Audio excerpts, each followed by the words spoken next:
जय श्री राम मेरे तुला राशि के प्यारे जातक जातिका, मैं हूं आपके साथ आपका अपना डॉक्टर राज मिश्रा। कैसे रहेंगे आपके अगले आने वाले 5 से 7 वर्ष, इस पर आज चर्चा करेंगे। आपको बहुत सारी इंपॉर्टेंट जानकारी देंगे।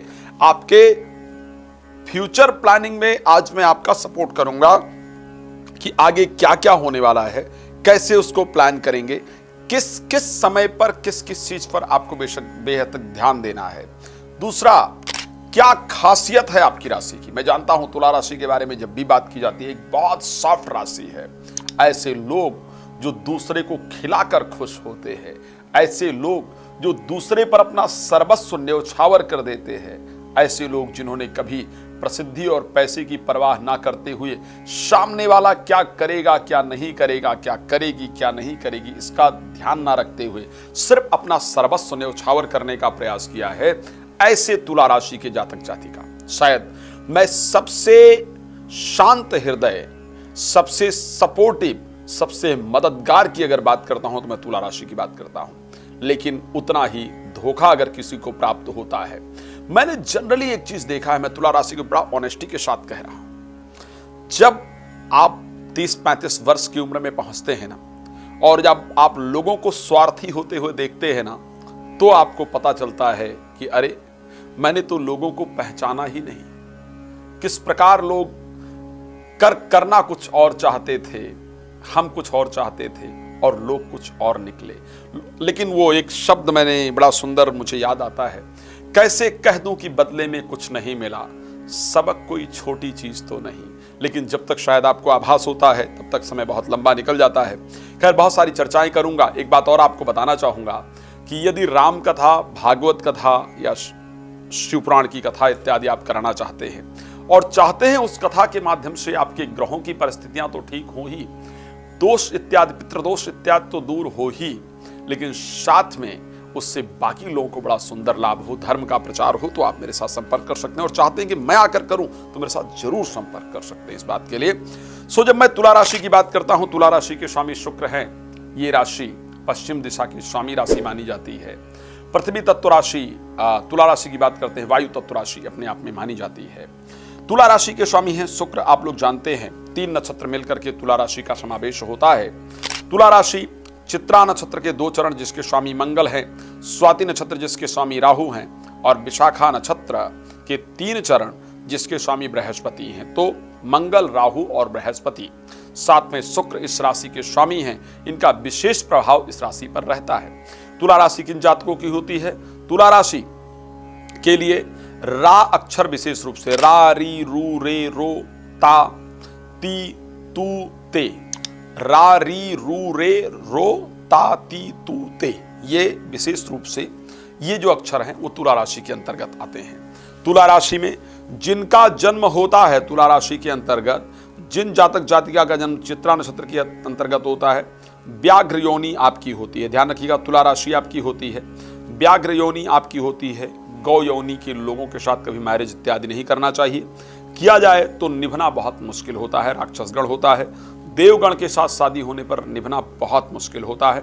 मध्य नाड़ी आपकी होती है और विश्वकर्मा देवता आपके होते हैं। तो हमेशा अगर विश्वकर्मा भगवान की पूजा की जाए और मैन्युफैक्चरिंग से रिलेटेड कार्य किया जाए तो ये कार्य बहुत फायदेमंद होता है।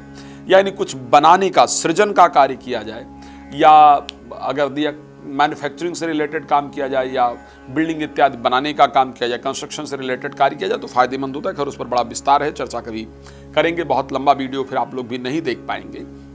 इसी प्रकार अगर हम बात करते हैं तुला राशि के अंतर्गत ही स्वाति नक्षत्र जिसके स्वामी राहु हैं।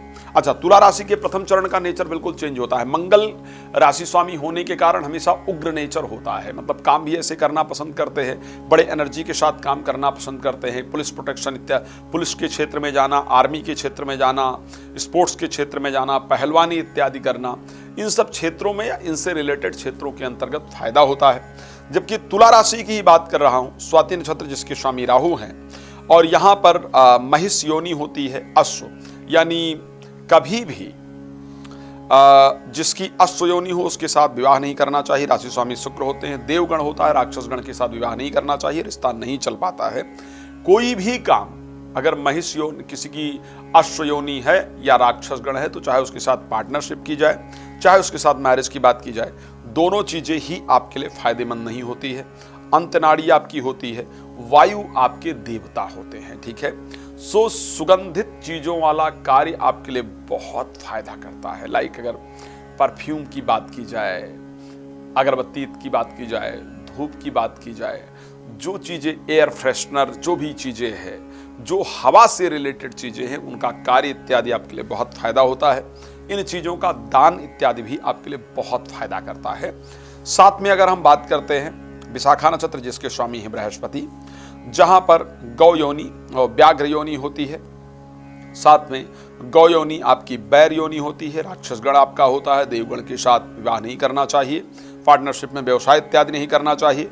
इंद्र अग्नि आपके देवता होते हैं, यज्ञ इत्यादि बहुत करने से आपको जीवन में बहुत फायदा होता है। तो ये विशेष रूप से नक्षत्रों का क्या क्या समावेश होता है आपकी राशि में, इसकी मैंने जानकारी दी है।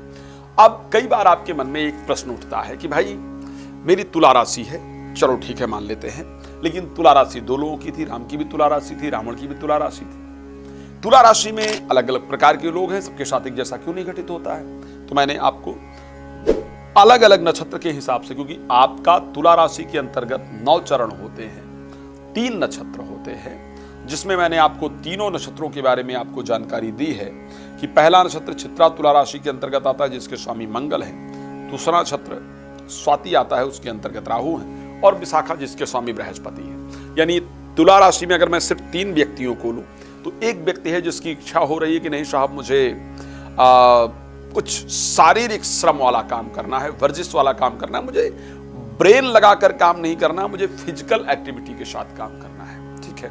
एक वो आदमी है जो शारीरिक श्रम वाला काम करना चाहता है, वो मानसिक श्रम वाला काम नहीं करना चाहता या नहीं करना चाहती है।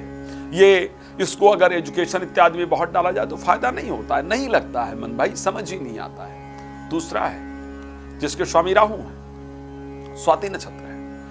अब वो जन्म उसी राशि में हुआ, तुला में ही हुआ है, लेकिन विचारधारा बिल्कुल अलग है ना। बड़ा ऐसे काम करने की इच्छा है जहां पर कुछ खोजने की आवश्यकता हो, कुछ ढूंढने की आवश्यकता हो, कुछ भाला इत्यादि बनाना, औजार इत्यादि बनाना, शेयर मार्केट इत्यादि में जाना, नशीली पदार्थों का काम करना, लिकर का काम करना, बिल्कुल डिफरेंट नेचर है। और वहीं आगे जब हम आते हैं तो विशाखा नक्षत्र है, जहां के स्वामी कौन है? विशाखा नक्षत्र तुला राशि के अंतर्गत आता है बृहस्पति, ये बिल्कुल धार्मिक नेचर का आदमी भाई। तो 3 नक्षत्र एक ही राशि में अलग अलग लोग, एक मंगल का उसका नेचर अलग, दूसरा राहु का उसका नेचर अलग, और तीसरे का धार्मिक नेचर। भाई मुझे उल्टे सीधे काम भी नहीं करना, मुझे लिकर इत्यादि काम नहीं, मुझे ज्ञान अर्जित करना है, लोगों के लिए कुछ करना है, समाज के लिए कुछ करना है, लोगों को प्रोटेक्ट करने के लिए कुछ करना है। तो इस प्रकार का व्यवसाय, इस प्रकार की सोच, तो तीनों का व्यवसाय, एक ही राशि की बात कर रहा हूं मैं आगे की जो बात कर रहा हूं, क्यों ये सब बातें करने जा रहा हूं? बिकॉज आपके राशि में आने वाले समय में गोचर करने वाले हैं शनि, इस टाइम पंचम भाव में गोचर कर रहे हैं, आप जानते हैं। और जितने समय की बात कर रहा हूं वहां तक शनि आपके अष्टम भाव तक जाएंगे। तो ये सब बातें बहुत इंपॉर्टेंट है जो आपको बता रहा हूं कि आप आगे बिजनेस की प्लानिंग करेंगे, आप आगे आने वाली चीजों की प्लानिंग करेंगे। सो इस प्रकार की परिस्थिति है। अब दूसरा वहीं पर उठा करके देख लिया जाए, एक राशि में 9 चरण होते हैं, 9 चरण होते हैं, ध्यान रखिएगा। तुला राशि के अंतर्गत 9 चरण में किस किस प्रकार के लोग होते हैं उसकी हम बात कर रहे हैं कि पहले चरण में अगर जन्म होता है तो क्या आपकी विचारधारा होती है, दूसरे चरण के अंतर्गत अगर आपका जन्म होता है तो आपकी विचारधारा क्या होती है, तो तीसरे चरण में जन्म होता है तुला राशि के अंतर्गत तो आपकी विचारधारा क्या होती है। सो तुला राशि में अगर आपका जन्म होता है, प्रथम चरण में जन्म होता है, तो बहुत जनरली धनी परिवार में जन्म होता है, इसको ध्यान रखिएगा। धन का सुख भोगने वाला या भोगने वाली, कई बार ऐसा जीवन में होता है ना कि आप पैसा खूब कमाते हैं लेकिन उसका सुख हम खुद ही नहीं भोग पाते हैं, भोगते दूसरे लोग हैं। मैंने बहुत लोगों को देखा साहब, मेहनत करते करते मर गए, जूते घिस गए, लेकिन सत्य में वो जीवन में जो कमाया वो भोग नहीं पाए। मैं अपने जीवन में ऐसे लोगों को जानता हूं जिनके पास, आज की बात नहीं कर रहा हूं, मैं ऐसे लोगों को अपने जीवन के अंतर्गत जानता हूं जो शायद 1990 की बात मैं कर रहा हूं, उस टाइम उनके जीवन में, गांव की बात कर रहा हूं जहां पर 20 लाख रुपए ब्याज पर चलते थे, 1990 की बात कर रहा हूं, 20 लाख रुपए ब्याज पर चलते थे। और उस टाइम वो प्याज खाकर पानी पिया करते थे, प्याज खा लेते थे और पानी पीते थे कि पानी उससे हो जाए। खाना एक टाइम खाते थे, इसलिए नहीं खाते कि स्वास्थ्य अच्छा रहे, पतले थे।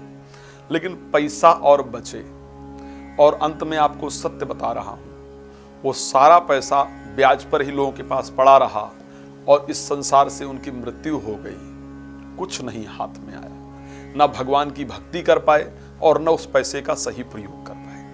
तो ऐसी परिस्थितियां होती हैं। लेकिन कुछ लोग जो तुला राशि के जिनका प्रथम चरण में जन्म होता है, वो सुख को भोगने वाले होते हैं, भोगी कहा जाता है। जन्म हो तो धन को भोगने वाला होता है। दूसरे चरण में जन्म हो तो धनेश्वर होता है। धनेश्वर मतलब उसके पास बहुत पैसा आता है, वो थोड़ी भी मेहनत करे तो ज्यादा धन आता है, उसके जीवन में धन की बहुत वृद्धि होती है, धन का बड़ा फायदा होता है। तीसरे चरण के अंतर्गत अगर जन्म होता है तो ऐसा व्यक्ति धन से बहुत परेशान रहता है, निर्धन होता है, चाहे जितना कमा ले बचता ही नहीं है। घर में हमेशा एक प्रॉब्लम खत्म होती है तो दूसरी आती है, दूसरी प्रॉब्लम खत्म होती है तो जीवन के अंतर्गत तीसरी प्रॉब्लम आती है। प्रॉब्लम ही प्रॉब्लम उत्पन्न होती रहती हैं और धन का सुख वो व्यक्ति अपने जीवन में भोग ही नहीं पाता है या भोग ही नहीं पाती है। इस प्रकार की परिस्थितियां रहती हैं। अब अगर किसी व्यक्ति का चौथे चरण के अंतर्गत जन्म होता है तुला राशि में ही, तो ऐसे कंडीशन में वो गूंगा कहा जाता है। गूंगा मीन्स या तो बोलने में दिक्कत होती है, या अपनी बातें सही से रख ही नहीं पाते हैं, या उनकी बातों में वजन ही नहीं होता है, या उनकी बातें कोई जनरली सुनता नहीं। नॉलेजेबल बहुत है, सब कुछ बहुत है, लेकिन अपनी बात सही तरीके से कह ही नहीं पा रहे हैं, जिस कारण से कुछ रिस्पांस मिल ही नहीं पा रहा है। तो जनरली शायद वो अपनी बातों को नहीं रख पाते हैं। पांचवें में जन्म हो तो कर्मज्ञ बहुत होते हैं, बहुत कर्म करते हैं, बहुत मेहनत करते हैं, और धर्म को या भाग्य को बहुत नहीं मानते हैं, कर्म को मानते हैं कि कर्म ही प्रधान है और कर्म की प्रधानता कारण मैं मेहनत करूंगा तो रिजल्ट मिलेगा। लेकिन ऐसे कंडीशन में बहुत मेहनत के बाद भी रिजल्ट कम मिलता है, ऐसा देखा जाता है पांचवें में।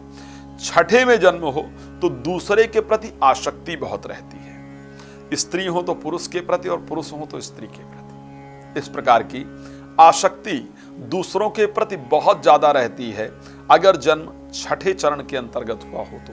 सातवें चरण में हो तो माता पिता के बहुत भक्त होते हैं, माता पिता की बड़ी रिस्पेक्ट करते हैं। और श्री रामचरितमानस में तो गोस्वामी जी ने कहा भी है कि माता पिता और गुरु कई बानी और बिना विचारी करिए शुभ जानी, सोई जननी सोई सुत बड़भागी, जो पितमात बचन अनुरागी। वो पुत्र बहुत भाग्यशाली होता है, पुत्री बहुत भाग्यशाली होती है जो अपने माता पिता की बातों को मानती है। तो माता पिता का भक्त होते हैं। आठवें चरण में बहुत रिस्पेक्टिव पर्सन होते हैं, राजमान्य कहा जाता है, यानी उनको चाहे छोटे घर में भी जन्म हुआ हो तो राजनीतिक कोई बड़ा पद प्राप्त होता है, IAS इत्यादि बनते हैं, बड़ी अच्छी सफलता को प्राप्त करते हैं। अभी कुछ बच्चों का जिनका रिजल्ट आया, जो लोग कुछ मेरे से संपर्क में थे, बड़े गरीब घरों के बच्चे IAS बने हैं और उन्होंने बड़ी अच्छी परीक्षाएं अभी क्लियर की है। सो ऐसे कंडीशन में राज्यमान होता है।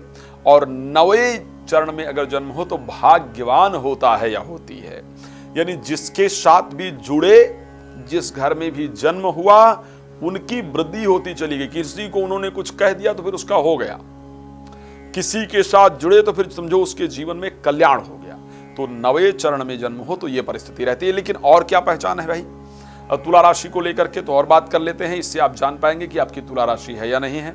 तुला राशि के लिए चौथा वर्ष, चौथा मास, 16वां मास निश्चित रूप से कष्टप्रद होता है। चौथा वर्ष, चौथा मास, 16वां वर्ष, 16वां मास निश्चित रूप से कष्टप्रद होता है। रोग इत्यादि उत्पन्न होता है, जल से भय होता है, जल में डूबने इत्यादि की प्रॉब्लम या जल से रिलेटेड कोई रोग हो जाता है। अब इसको नोट कर लीजिएगा, जो बता रहा हूं ये बड़ा इंपॉर्टेंट है आपके लिए।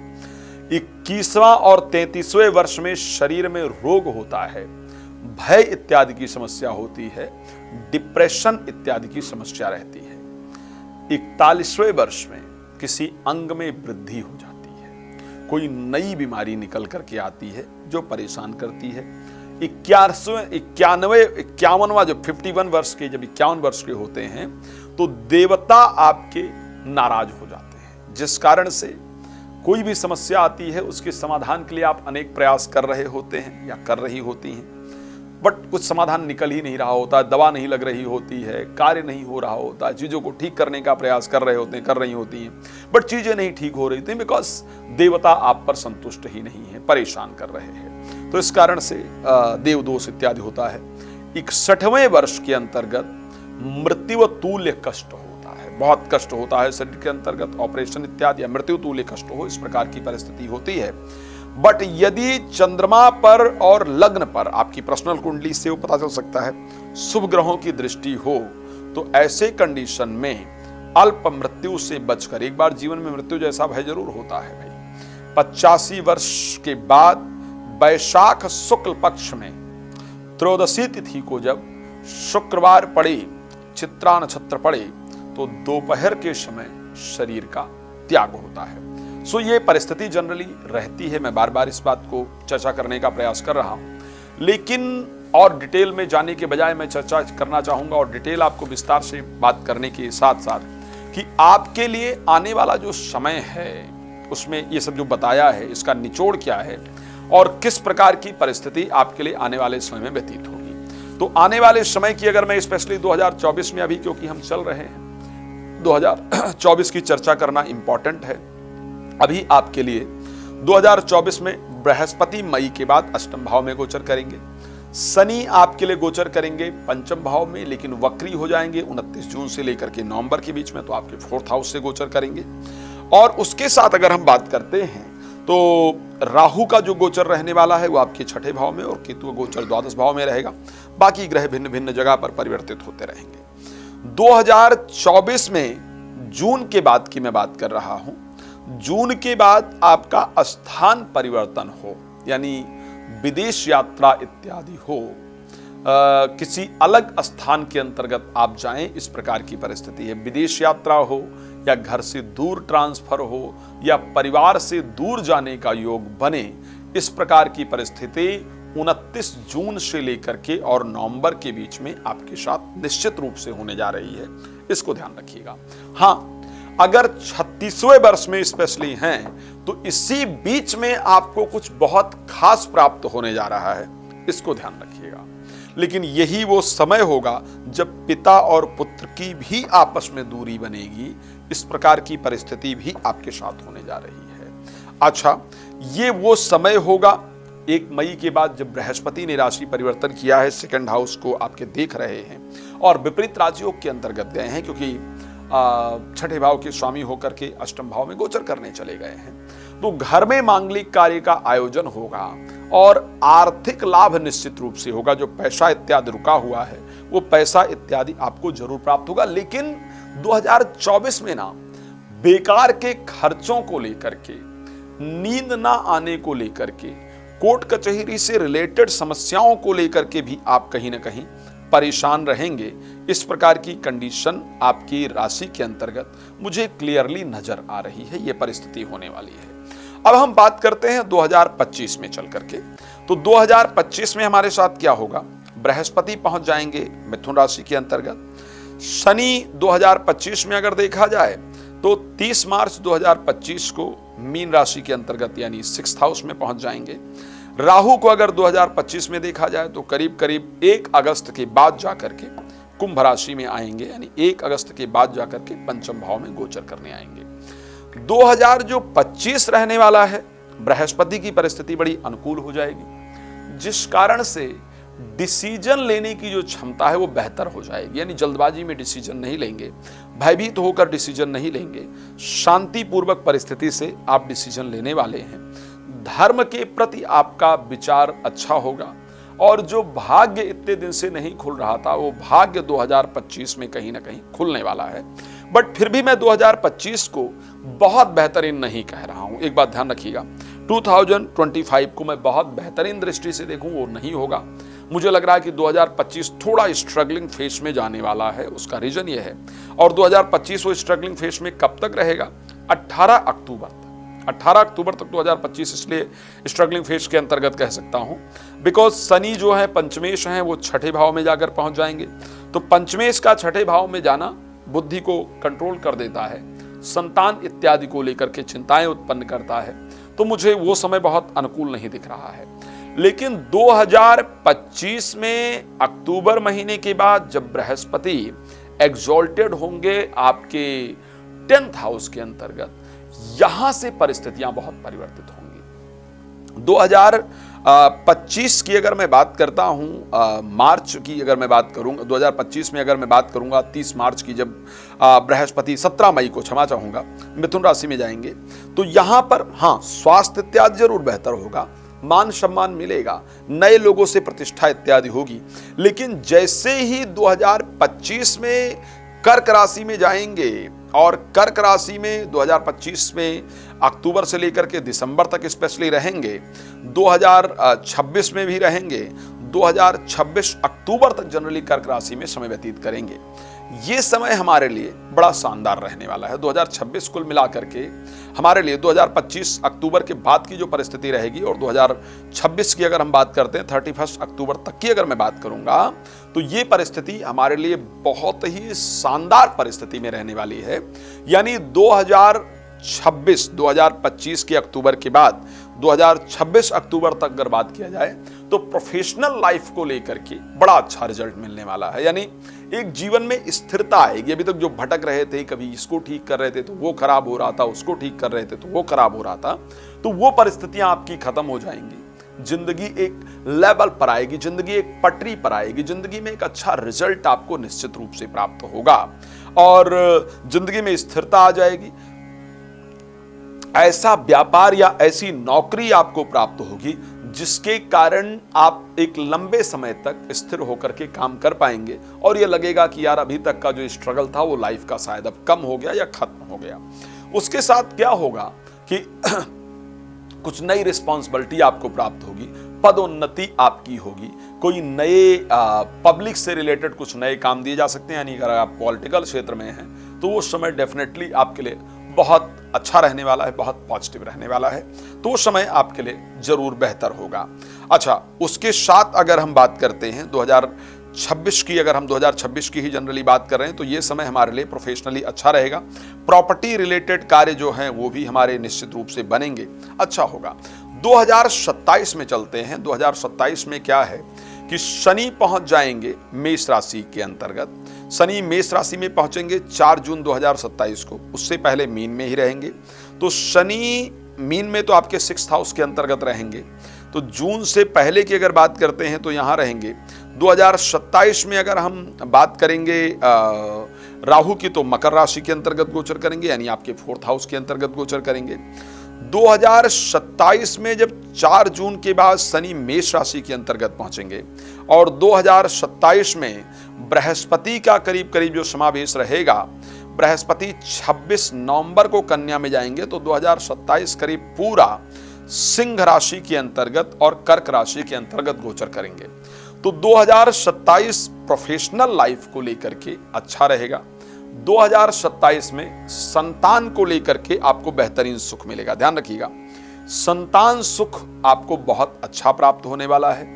विद्या अध्ययन आपकी अच्छे से होने वाली है, विद्या अध्ययन इत्यादि में आपका बहुत अच्छे से मन लगेगा। पढ़ाई से रिलेटेड विदेश यात्रा, सरकारी नौकरी वाले रिजल्ट अपने हाथ में, बच्चा नहीं हो रहा है घर में तो संतान की प्राप्ति या संतान की मैरिज इत्यादि। तो 2027 संतान से रिलेटेड जो प्रॉब्लम्स हैं उसको दूर करने वाली होंगी। विद्या इत्यादि के क्षेत्र में अच्छे रिजल्ट देने वाले होंगे। ब्रेन एक स्पीड से काम करेगा, इस प्रकार की परिस्थिति देने वाले होंगे। स्वास्थ्य में भी 2027 के अंतर्गत अच्छा लाभ दिख रहा है।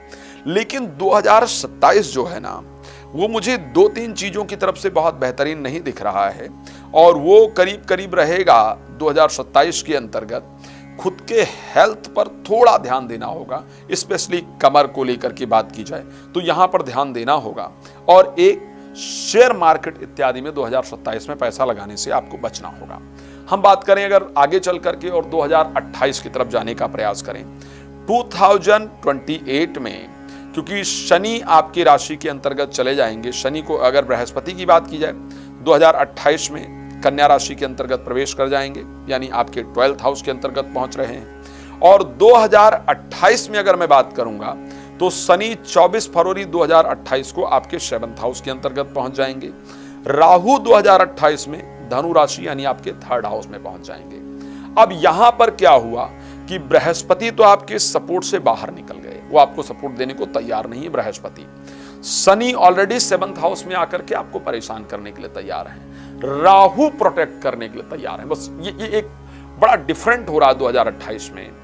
जीवन संगनी के स्वास्थ्य इत्यादि में प्रॉब्लम हो, जीवन संगनी के साथ संबंध इत्यादि दिक्कत करें, परिवार का ब्लेम हो कि आप बाहर ज्यादा ध्यान देते हैं, घर पर ध्यान नहीं देते हैं, और खुद का स्वास्थ्य भी ढीला रहे, इस प्रकार की परिस्थिति रहेगी।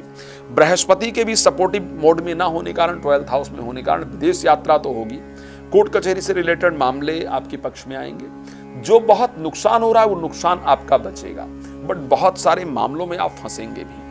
तो वहां पर जो राहु 3rd हाउस में आएंगे वो त्रिखट एकादशे राहु, त्रिखट एकादशे भौमा, त्रिखट एकादशे शनि, सर्वारिष्ट विचिंतये, वो आपको प्रोटेक्ट करने का प्रयास करेंगे, लेकिन जल्दबाजी में काम करने से बचना होगा। मेरे दृष्टि में उस टाइम एक अच्छे मार्गदर्शक की जरूरत आपको होगी, जो आपको सोच समझ करके एस्ट्रोलॉजिकल भी अच्छा मार्गदर्शन दे। पहले से उसके प्रोटेक्शन के लिए बात काम करके चलेंगे तो आपके लिए अच्छा होगा। 2029 की अगर हम बात करते हैं, 2028 करीब करीब मुझे थोड़ा सा उलझन देने वाला दिख रहा है, तो सोच समझ करके काम करने की आवश्यकता होगी, वो बेहतर होगा। 2029 की अगर हम बात करते हैं तो 2029 में शनि एक्चुअल में मेष राशि के अंतर्गत ही गोचर करेंगे। 9 अगस्त को वृष राशि के अंतर्गत शनि जाएंगे। ओके, शनि 9 अगस्त को वृष राशि के अंतर्गत जाएंगे। 2029 में अगर बात किया जाए, राहु धनु राशि के अंतर्गत ही रहेंगे, 2030 में वृश्चिक में जा रहे हैं। बृहस्पति 2029 में आपके लिए किस पोजीशन के अंतर्गत रहेंगे? तुला राशि के अंतर्गत, यानी बृहस्पति आपकी राशि में आ जाएंगे। तो 2029 में बृहस्पति आपको प्रोटेक्ट करने के लिए तैयार होंगे। तो जो 2028 में प्रॉब्लम हुई है, 2029 में उसको आप कवर अप कर लेंगे। आपका स्वास्थ्य अच्छा हो जाएगा, कॉन्फिडेंस लेवल आपका बेहतर हो जाएगा, और उसके साथ मान सम्मान प्राप्त होगा, कार्य इत्यादि में वृद्धि होगी, संतान और वैवाहिक जीवन, फैमिली लाइफ भी आपकी बैलेंस हो जाएगी, और कुछ नई अपॉर्चुनिटी आप प्राप्त करके जीवन में आगे बढ़ पाएंगे। तो 2028 में देव आराधना इत्यादि के साथ आगे बढ़ना होगा, जबकि 2019 निश्चित रूप से आपके लिए फायदेमंद होगा। 2030 की अगर हम बात करते हैं तो 2030 में 20 जनवरी को 2nd हाउस में पहुंच जाएंगे बृहस्पति, यानी आर्थिक दृष्टि से देखा जाए तो 2030 आपके लिए बहुत फायदेमंद रहने वाला है। और उसके साथ अगर हम 2030 को लेकर के बात करते हैं कि शनि ऑलरेडी वृष राशि के अंतर्गत गोचर कर रहे होंगे, 19 जनवरी 2030 को वृष राशि में चले जाएंगे। शनि आपके अष्टम भाव के अंतर्गत गोचर कर रहे होंगे, और राहु की अगर हम बात करते हैं तो राहु भी वृश्चिक राशि के अंतर्गत यानी आपके 2nd हाउस में चले जाएंगे। मैं अगर देख पा रहा हूं तो मेरे दृष्टि से जो आने वाले 5 से 7 वर्ष हैं, संतान को लेकर के अप एंड डाउन वाली परिस्थिति रहने वाली है। अधिकतम समय व्यापार को लेकर के आपकी परिस्थिति अच्छी रहने वाली है। स्वास्थ्य को लेकर के इस बीच में अगर कुछ 5-7 महीने निकाल दिए जाएं तो बाकी परिस्थितियां आपके लिए अच्छी रहने वाली है। खैर, मैं जानता हूं कि इतने समय में आपको बहुत कुछ नहीं दे सकता, बहुत लंबी वीडियो बनाने के बाद भी शायद बहुत कुछ कमी रह जाती है। उसके लिए मैं रात को 9 बजे, दोपहर को 12 बजे लाइव आता हूं, मेरे साथ लाइव जुड़ सकते हैं। बाकी समय नंबर है, बड़े डिटेल में आप कॉल करके मेरे साथ बात कर सकते हैं, कॉल अपॉइंटमेंट लेकर के। कोई भी कार्यक्रम, राम कथा, भागवत कथा, श्री रामचरितमानस की कथा आप अपने क्षेत्र में आयोजन कराना चाहते हैं और चाहते हैं कि उससे आपको एस्ट्रोलॉजिकल लाभ भी हो, आपके पितरों की शांति हो, आप घर के परिस्थितियां आपकी बेहतर हो, लोग आपके साथ कनेक्ट कर पाए, सनातन धर्म का प्रचार हो पाए, तो और मैं वो आकर करूं, तो आप मेरे साथ संपर्क कर सकते हैं। नंबर आपके सामने है। भगवान आपको बहुत प्रसन्न रखें, ये शुभकामना है। जय श्री राम। बहुत धन्यवाद।